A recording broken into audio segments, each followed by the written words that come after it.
di mana Isu apa? tokoh nasional Pak Yusuf Kala menyebutkan terkait dengan Presiden Joko Widodo menjadi presiden berkat dirinya.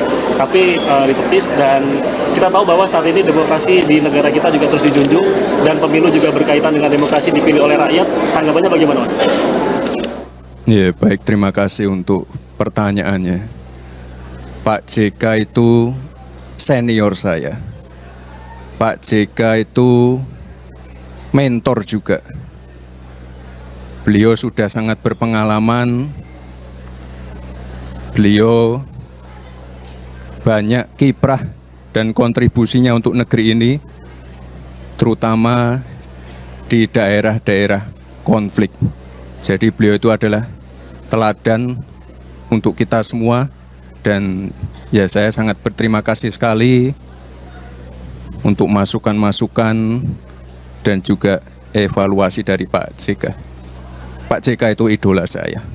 Ya, terima kasih. Kita lanjut lagi ke satu lokasi lagi ya Pak Gubernur ya.